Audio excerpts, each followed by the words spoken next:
Can you hear me back there, sir?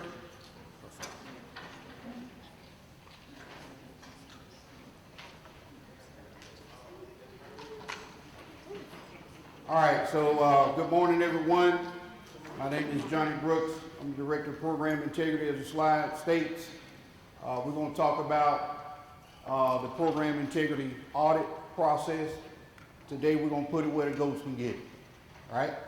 I want folks to understand what our responsibilities are as a program integrity unit, and also what our responsibilities are in terms of protecting our taxpayer dollars. At the end of the day, it's our taxpayers, tax dollars that pay for this particular program called Medicaid. Before I get started, briefly I'll just go through the outline of today's presentation. We're going to talk about the structure of the program integrity unit, duties, responsibilities, what our authority is to actually conduct audits of Georgia Medicaid providers. We'll do an overview of the audit process, briefly touch on appeals and self-disclosure, and then we'll close out with some common reasons for recoupment. I'd ask that folks just take your questions towards the end of the presentation. We've already about 15 minutes behind schedule. I will hang around though for those that may want to have some one-on-one discussion about any of the topics that we discussed today. So without further ado, let's jump into our mission. The mission of the Georgia Department of Community Health is to provide access to affordable quality health care to Georgians through effective planning, purchasing, and oversight. Ladies and gentlemen, the oversight piece is what I do. Our purpose, shaping the future of a healthy Georgia by improving access and ensuring quality to strengthen the communities we serve. Today, we're going to talk about the Office of the Inspector General. Inside of the Office of the Inspector General sits 6 separate units. Today, we're going to focus on the Program Integrity Unit.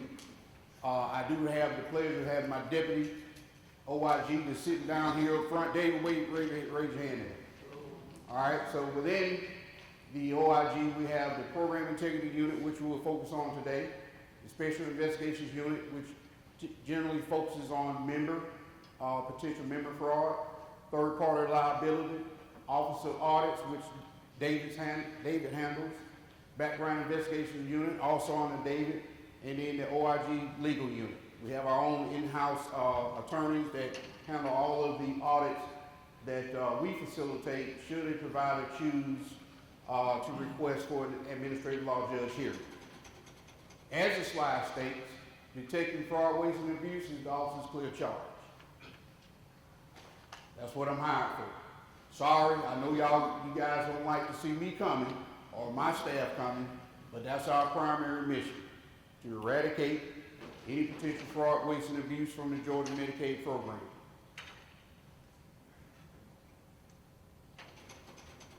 Purpose of the Program Integrity Unit is to identify and respond to fraud, waste, and abuse within the system, to also assist providers with education. I hope you find this presentation beneficial as you take your business back to your community.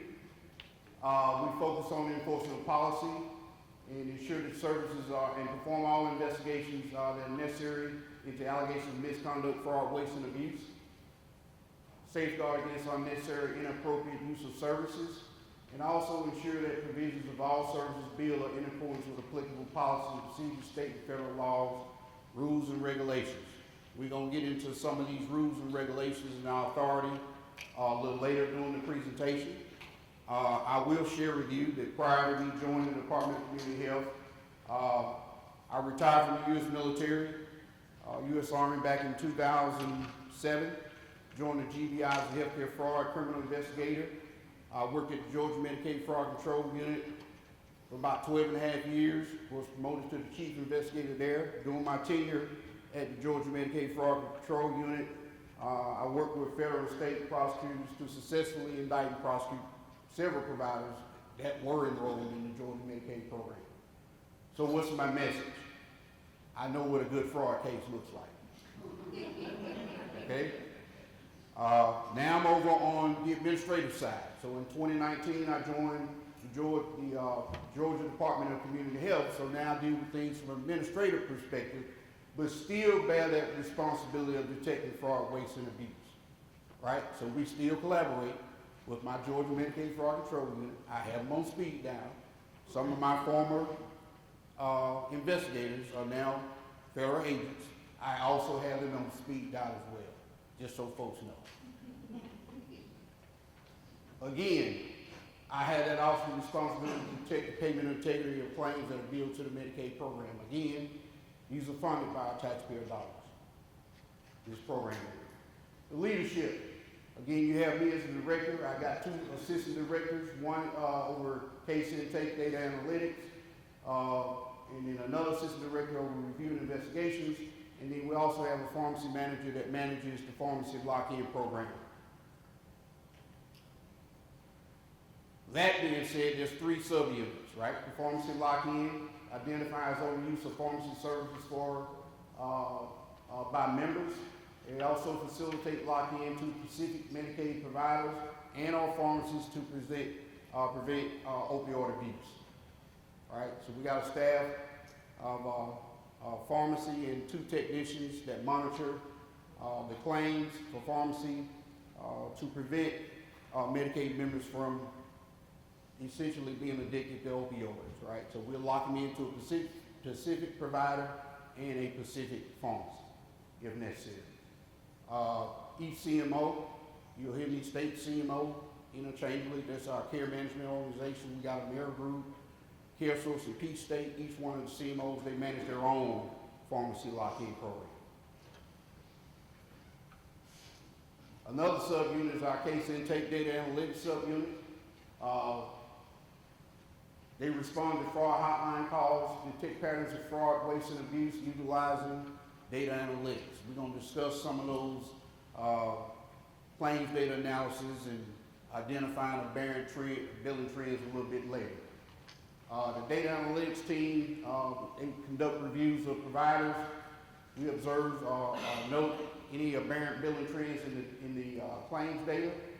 Those particular aberrant billing trends that may cause an alert, an audit, and utilization review. You may get a letter in the mail as a result of any potential aberrant billing trends that we've identified, especially if there's a pattern. The case intake team processes referrals and complaints that are received from various sources. We receive referrals from internal, we receive referrals from HFRD, we receive referrals from our Georgia Medicaid Fraud Control Unit, GBI, local law enforcement. We also receive referrals from federal agencies as well.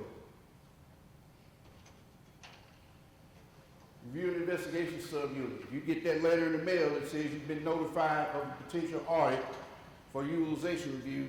It's coming from this particular unit here, specifically from the clinical support team, but it may come from the provider review team as well, and some education letter may come from the investigations team.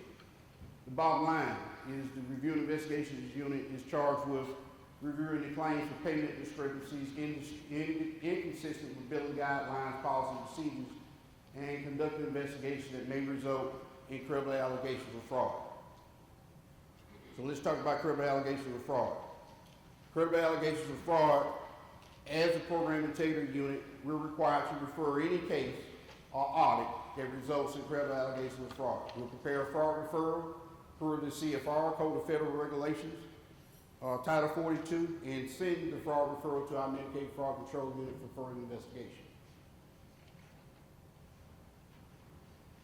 We have 3 teams on the review and within that sits inside of that review and investigation sub-unit. Clinical support team, investigation team, provider review team. The type of reviews they conduct, each team conducts is on their right-hand side. So they perform utilization reviews. You'll get some type of letter in the mail that says we're requesting medical records for review. Okay, it'll cite the appropriate authority, policy, procedures, etc. All right, it'll identify who you should contact. We're going to talk about a little of that stuff a little later. Provider review team. Okay, this team is composed of one compliance specialist that handles prepayment review, one that handles self-disclosure, one that handles, actually the same person handles prepaid and beacon reviews.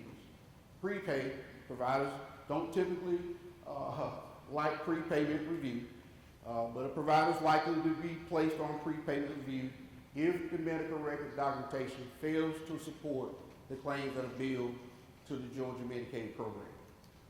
Okay? We do have one of our vendors that we work with. They're sitting in-house today, Alliant Health Solutions. Davin, you want to raise your hand? We work hand in hand with Davin to facilitate our prepayment review program for the Georgia Medicaid program.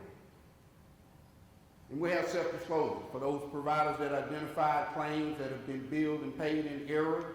All providers have the opportunity to actually file a self-disclosure with the department. We'll get into the details of what is in that self-disclosure a little bit later. And finally, we have beacon reviews. These are providers that, DBHDD providers, that have been identified through audits conducted by Beacon Health Options. One critical note to note is the self-disclosure disclosure analysis worksheet form that can be found in Part 1, Appendix G. We have made some changes and updates to Part 1 policies and procedures.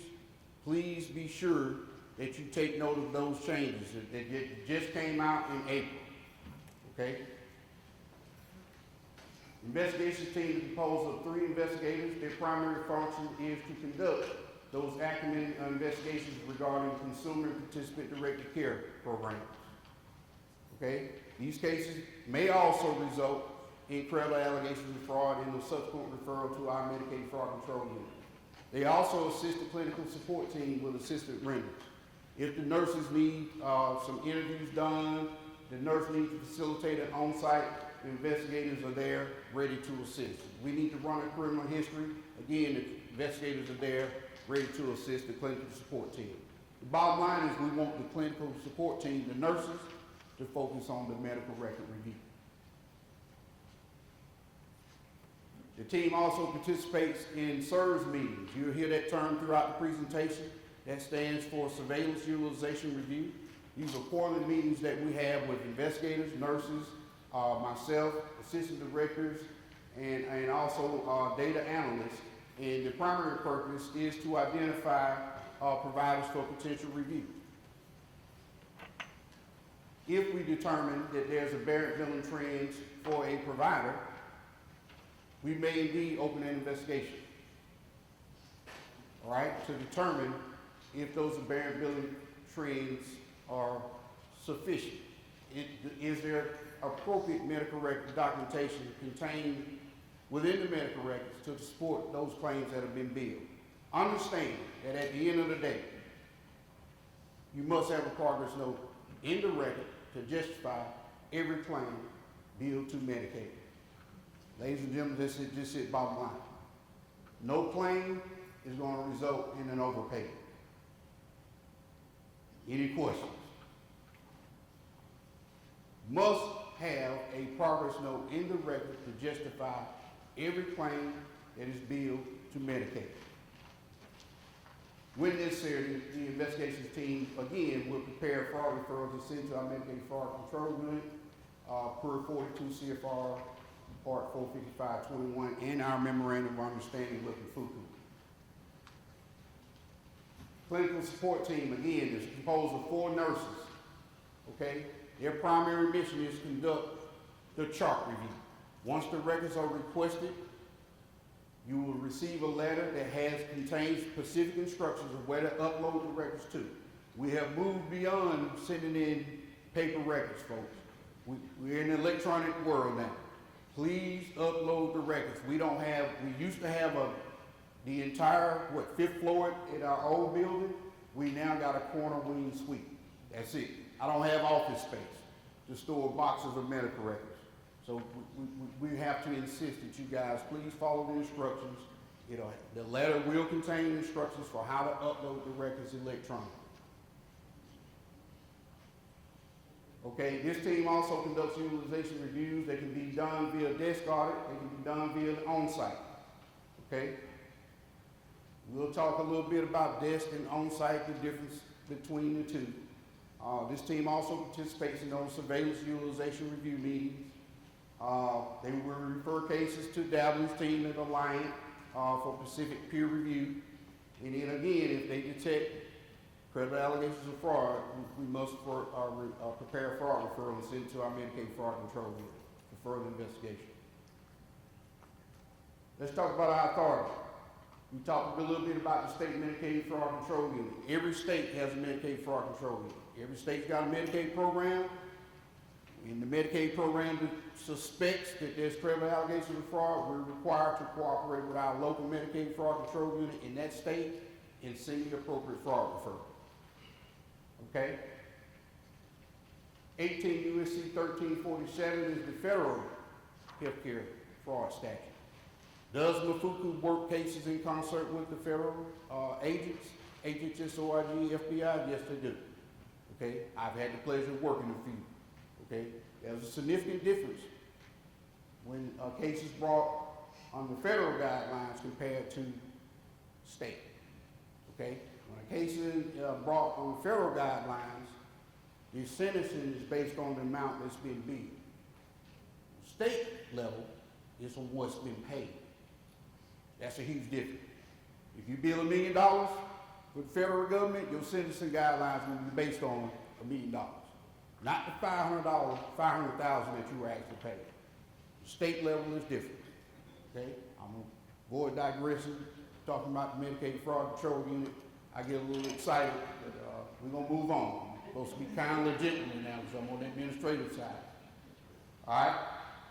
OCGA 494151 is what gives the commissioner the authority, me the authority, my unit the authority to actually request records from providers to facilitate a review, right?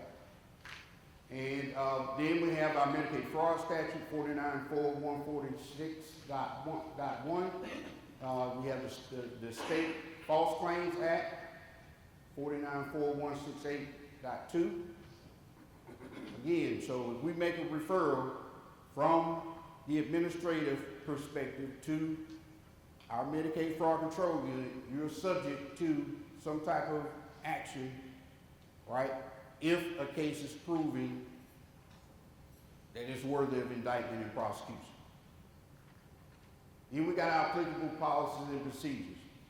This is kind of my role, okay?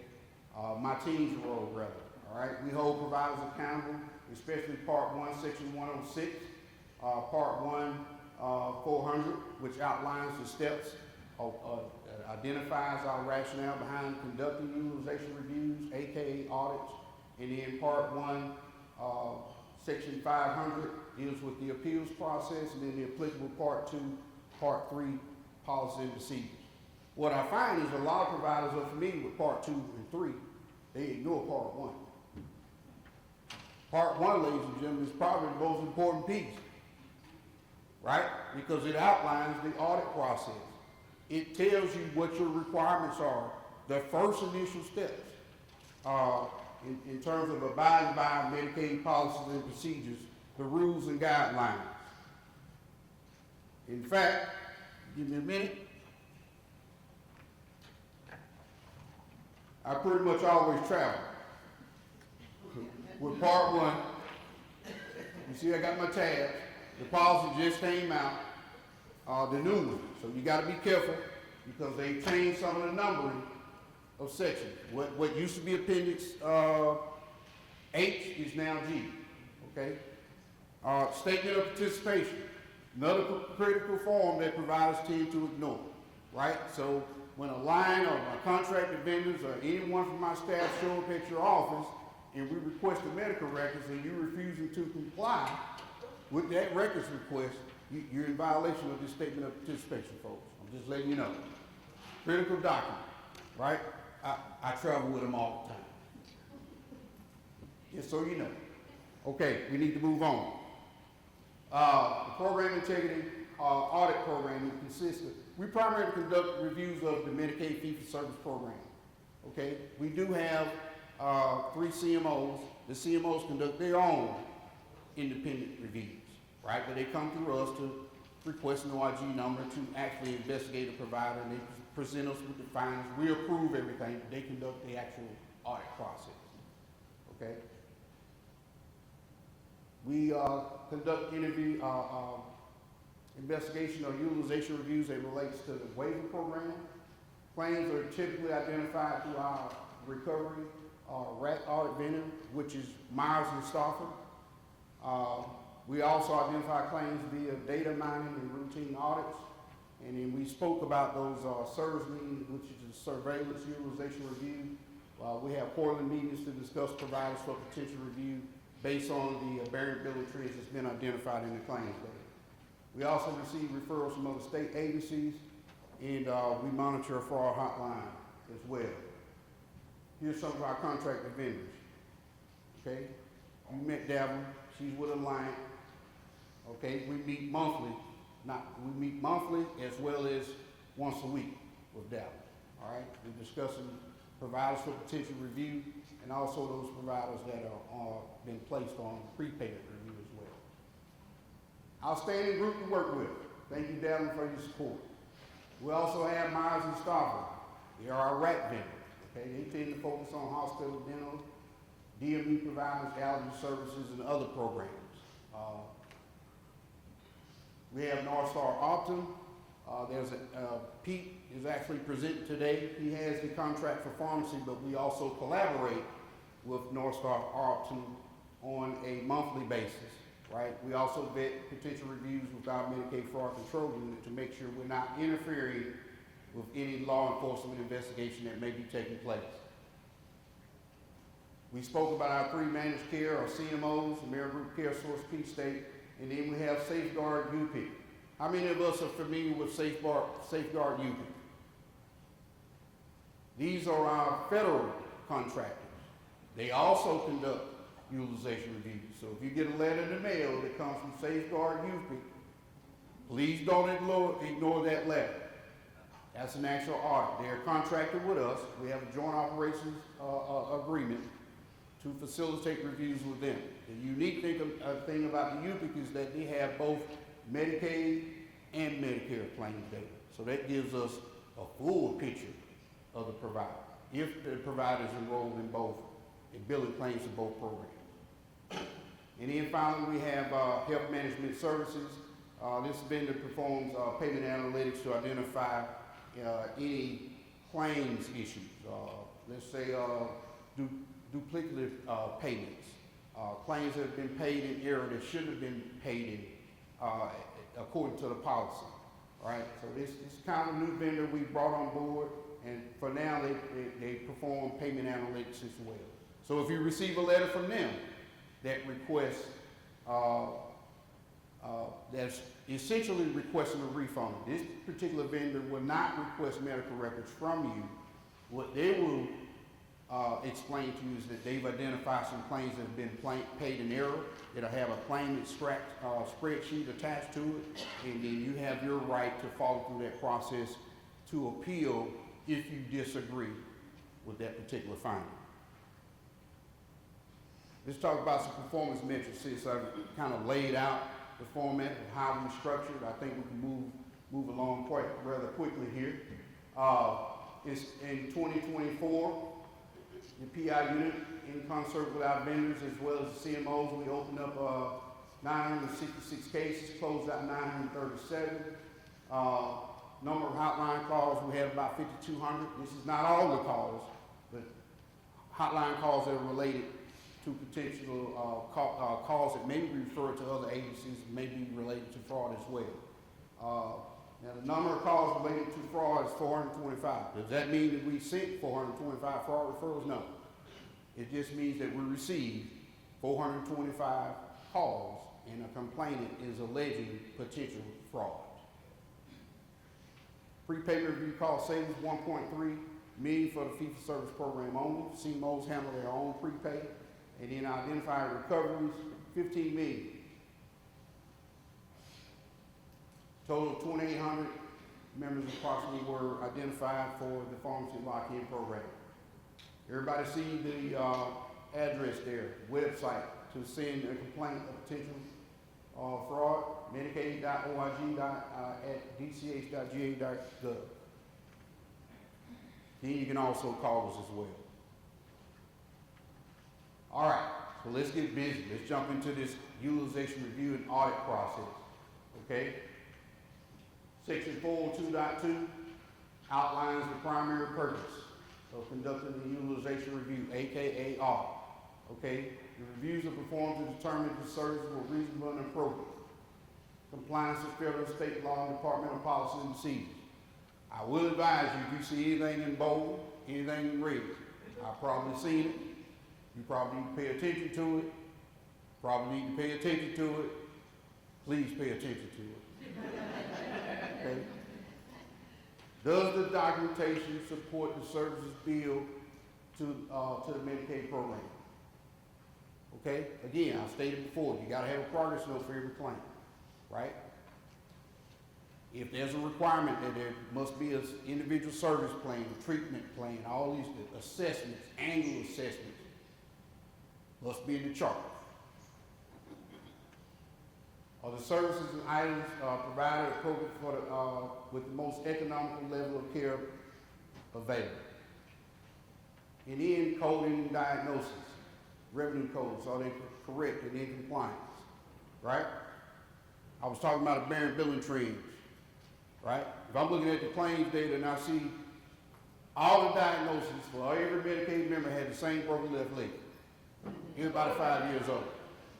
Is that an aberrant billing trend? You think that's going to cause an audit?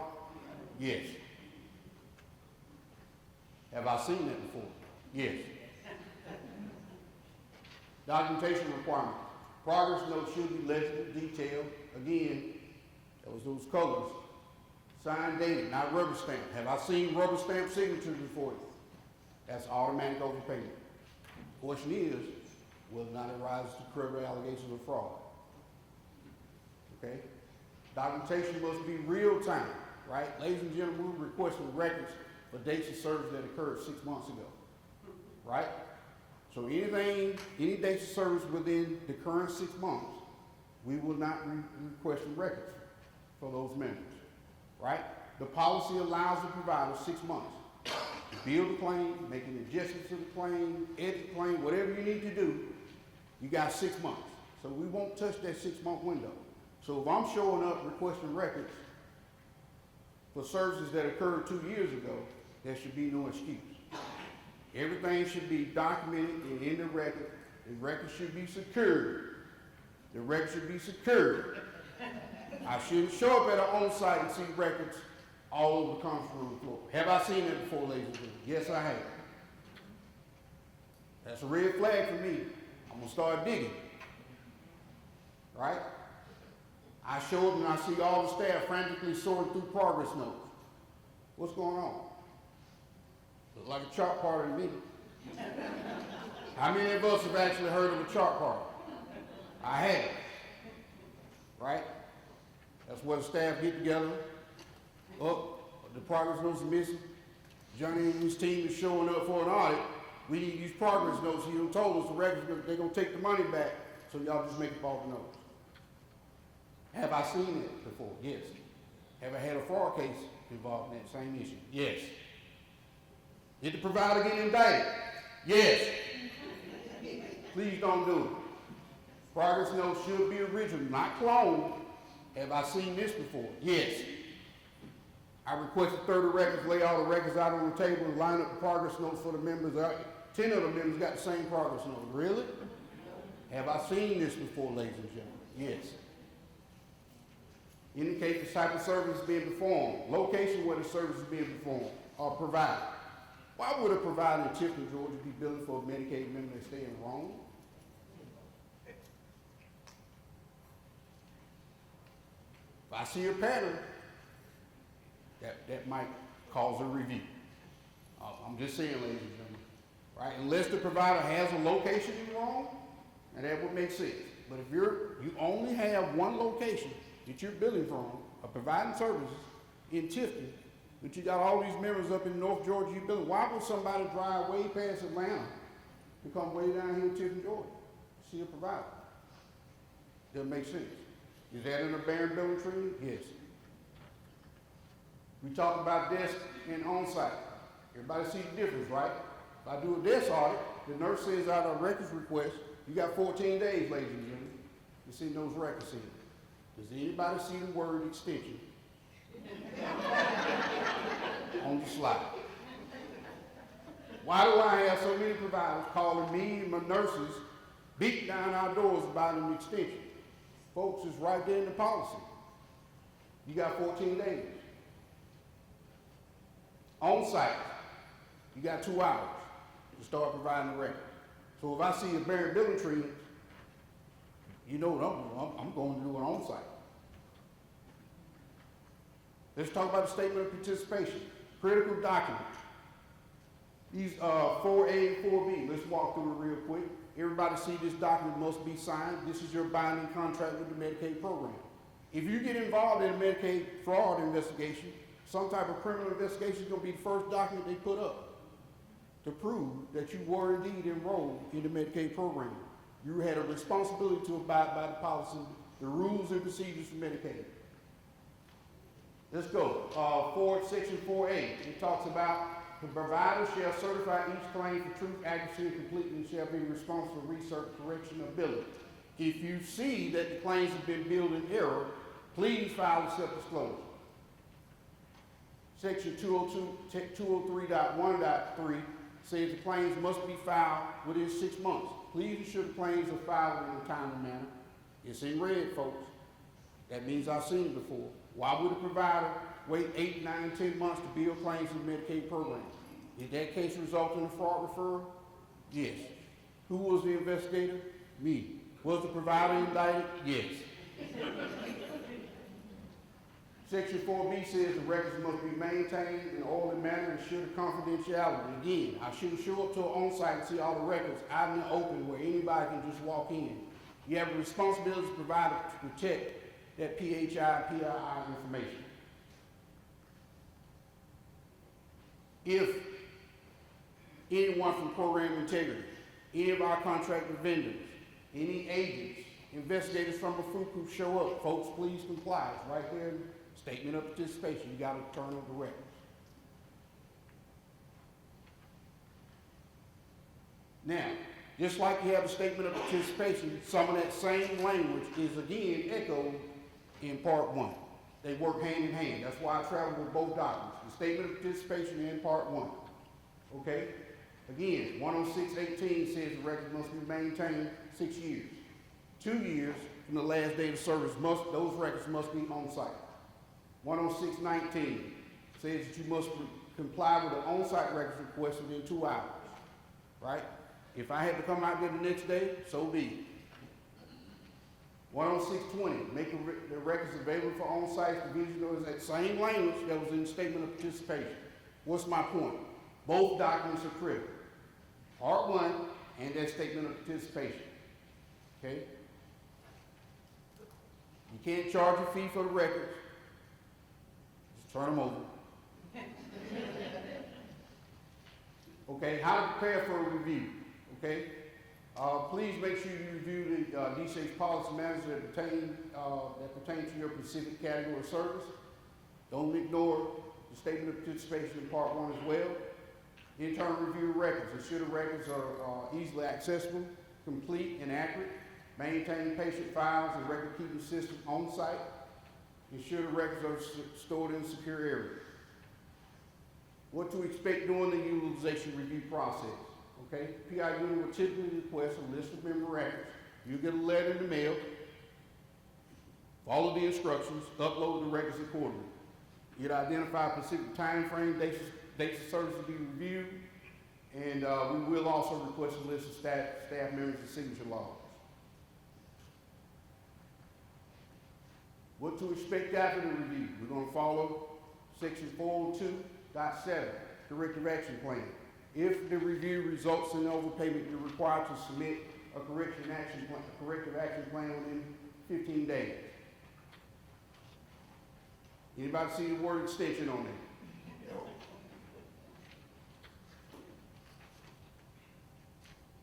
Continuance of 402.7 corrective action plan. if the initial corrective action plan is rejected, providers do have the right to request a second cap review. Okay? Failure to comply with the cap request may lead to adverse actions such as suspension and termination from Leslie, raise your hand. Director of Provider Enrollment. It's a phone call. Leslie, we need to suspend this provider. They're not complying. We need to terminate, right? That's something Leslie and I will work hand in hand together. Used to be a function of program integrity, but now they're separate. Section 402.8 talks about the overpayment recovery process. Okay, providers have two choices. You can send a check in for the overpayment within 30 days. There's the address. You can request a payment plan if necessary. There's the email address to send a request for repayment plan. Don't send it to me. You need to send it to that address. And in the second option, you can request an appeal via administrative review. Section 505 outlines that. You got 30 days to submit that ADR record. Does anybody see the word extension on that slide? Moving on. Providers will receive a final decision letter once the administrative review is complete. If the provider disagrees with the final decision, the provider may request administrative law judge hearing pursuant to Chapter 500, Section 508. Issues at hearing are limited to those that have been addressed through the administrative review process. Requests for hearing must be received within 15 days. Anybody see the word extension? Moving on. As the address, you need to send the request for administrative law judge hearing. Okay? Failure to comply with requirements of administrative review, including failure to submit all necessary documentation within 30 days, shall constitute a waiver of further appeal rights. What does that mean? You waive your rights, folks. Right? You can't request an administrative law judge hearing. At that point, you simply just owe the money back to the Medicaid program. If you believe that the review, you disagree with the review, you have every right to request that appeal. Administrative review. Submit it within 30 days.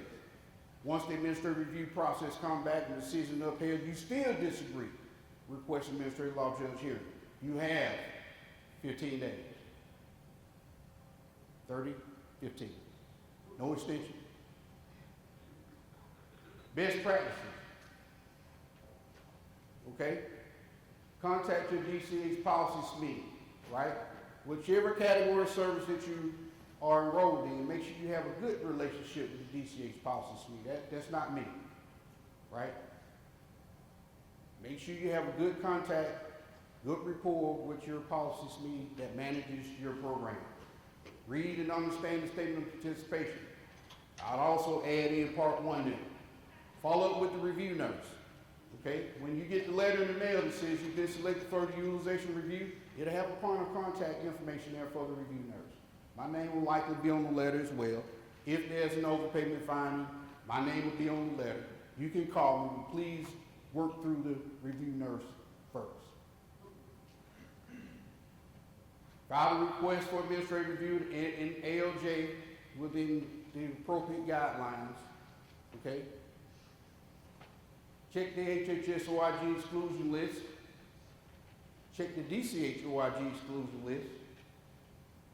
Have I seen uncovered that a provider has been employing someone who is on the HHS OIG exclusion list? Yes, I have. Did that case result in an indictment? It did. I think one case resulted in administrative overpayment. In other words, all the claims that were billed for that particular ACT provider, it 100% recouped. Review Part 2, Part 3, Policy and Procedures, and your categories of services as updates are made on a quarterly basis. Again, my nurse, Johnny, they just updated Part 1 again, so I had to update my slide deck, right, to reflect the change. Things we go through. Okay? Revalidate your enrollment with Medicaid in a timely manner. Okay? Submit change of information form with the copy of the IRS form W-9 via the MMIS web portal. There's some more red stuff, folks. Document services in a timely manner in accordance with applicable policies for the category of service. Please notify provider enrollment if you're no longer Medicaid provider. Okay? If you were working for someone as a contractor and you no longer work for that particular provider, please contact provider enrollment, terminate that number. You see the color, right? That means I've seen it before. Did a provider or a terminated individual continue to use a provider's information without their knowledge and consent to bill claims to the Medicaid program? Yes. Was the case referred to the Medicaid Fraud Control? Yes. That's fraud. Self-disclosure process. Once a provider has been identified, has determined whether the claims have been paid in error, again, they have every right to fill out the appropriate self-disclosure analysis worksheet. It's in Appendix G, okay? At a minimum, this is what the self-disclosure should address. We do have a compliance specialist who does an outstanding job of single-handedly handling these cases on her own. Once she receives your self-disclosure, trust me, she'll be contacting you to walk you through that process to resolve this matter.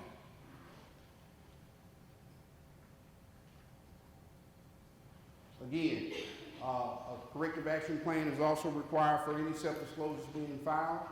There's my address of where the documentation should be sent should you choose to file a request of self-disclosure. Recoupment. Let's talk about recoupments and overpayments, right? The division paid a provider for a claim of service for which reimbursement is not allowed. I think this kind of self-explanatory, right? We don't cover the service, so we're going to recoup that money, okay? The division paid the provider an amount more than what was allowed per policy. I think that's kind of self-explanatory, okay? There goes some more red. Providers fail to comply with all terms of that's kind of like the catch-all phrase, right? You got to comply. Part 1, Part 2, Part 3, right? You have to comply.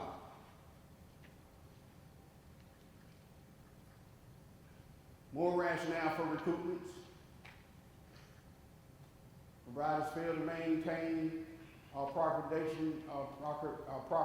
record documentation that's required per the applicable Part 2 and 3 policy and procedures. Drugs and services for which reimbursement is claimed or ordered by a provider of professional providing services who appears on that HHS-ORG exclusion list, right? The provider bears the responsibility to make sure everybody that's employed by the agency is not on that HHS-ORG exclusion list. That's the provider's responsibility. The division will provide a statement in which the basis for recoupment and methods of calculation is desired. The statement will specify the time allowed for repayment. 30 days. Everybody see the term extension. Outstanding. Common reason for recoupment. Some things we commonly see. Missing progress notes, undocumented services. All of these, ladies and gentlemen, it's going to be an overpay. Bottom line. Unsigned progress note, incorrect units bill, incorrect procedure code. Agency provider did not assess and monitor services. RN, LPN services did not assess and monitor services. We have seen a spike of RNs that apparently out of state, out of country, somehow magically signing off on progress notes. Just be aware. Just be aware. Missing plan of care, missing a service order, billing for non-covered services, services provided by non-licensed, non-credential staff. Have I seen this? Result in a fraud case. Yes. Right? You can't be the licensed clinician. You know the service is supposed to be provided by you, but you tell all the unlicensed staff Y'all go out there and provide the service. I got you covered. And you sign out a progress note. No. Unacceptable. Service not appropriate. Did not recognize standards of care.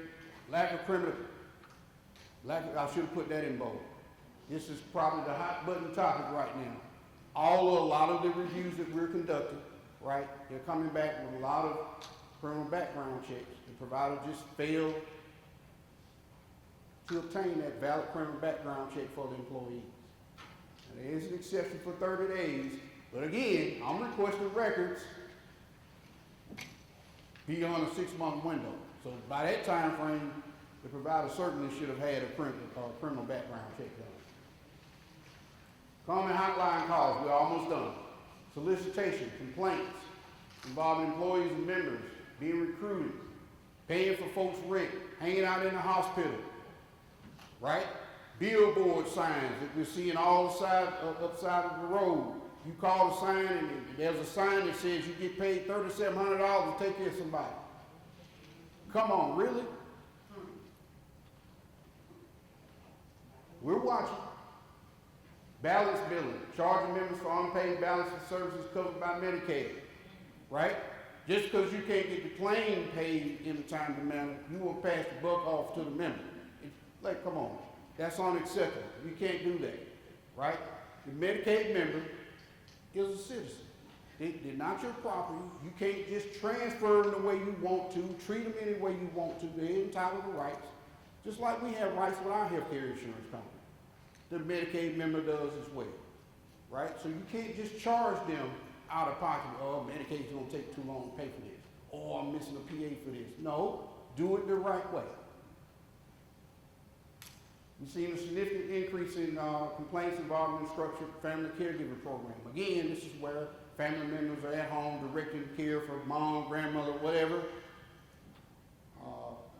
And they don't even meet the requirements to be employed under that program. They're not even related to mom or grandmama. They haven't had a criminal background check done. Okay. Everybody following? We've seen a significant increase in this area. Members complain that caregivers not showing up. You show up in front of the house, log in to EVV, got your little phone, GPS, boom. Yep, I showed up at Johnny's house. Then you disappear 5 minutes later, go around the corner to Walmart. You supposed to be on shift? That's happening, folks. Members complaining caregivers not staying the same. I just alluded to that. Conflicts of interest. Providers serving as a case management agency and the direct care provider waiver services. Right? And then misleading marketing, advertising schemes. Again, I alluded to that earlier. When you see these billboard signs, get paid $3,700 to take care of mom. Come on, man. There's my contact information.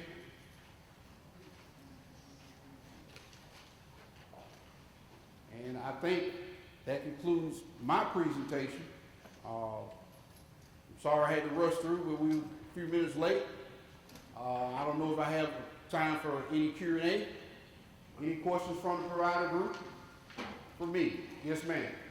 What would you consider the average or reasonable time frame to receive the results back from a records request from your agency? There's a lot of set time frames regarding, the submission of documents, submission of the CAP plan, that type of thing. Is there any sort of expectation as a provider that we could have for how long it should take for us to receive the results back from your department? So there is no set expectation in terms of my staff being able to send you the results of the audit. I will say that we do try to do our due diligence and get the audit results back to the provider in a timely manner. We do have to kind of balance caseloads as well. Right now, we're a small team, 28 people. We're small but fierce. I only got 4 nurses, so you can imagine, it may take some time. And especially if you're trying to review 3,000-4,000 claim lines, that takes, I can tell you from experience myself, you're looking at about 6 to 7, 8 months maybe, just to do that one review, right? Because you're combing through all the claim lines and then combing through the medical records to make sure that there's documentation to support every claim that's been billed. And whether or not the documentation meet the standards in terms of quality of care. But trust me, we'll get you the results, right? We'll definitely get you the audit results. Yes, sir. Do you have any cases of unintentional fraud? Unintentional. I'm not going to address that question, sir. I don't even know if I can respond correctly to that. My apologies. If you feel like you have made a mistake or error, please follow the self-disclosure process to resolve that. Unintentional fraud, I don't know about that one, sir. That's breaching. Yes, ma'am. I have a question about that exclusion list. I know it said something about at least twice a year.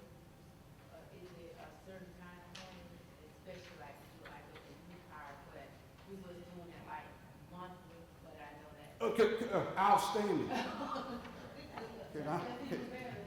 Let me shake your hand. Please continue to do it monthly. Please continue to do it monthly. Why would I change that approach? That's an outstanding. She does her HHS exclusion list monitoring on a monthly basis. That's outstanding. I've never heard that. Any other questions? Yes, sir. Can you please clarify your previous slide when you indicated that there's a, you compare the semi-direct case manager to the case manager service? I didn't quite understand what you were saying. Yeah, so you have a provider that's serving as both the case management agency and also providing the actual services, right? We have concerns about potential conflict of interest there.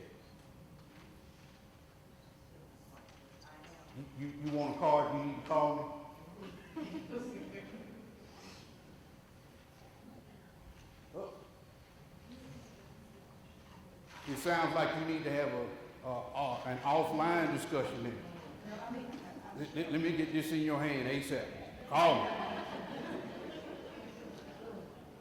Any other questions before we wrap it up? I think it's available, right? Yes, It's already out there apparently. presentations for today will be posted on our website under provider information, provider notices. If they're not already out there, they'll be out there by post business. So. All right, thank you everyone. It's been great hanging out with you. Thank you very much. Please go out to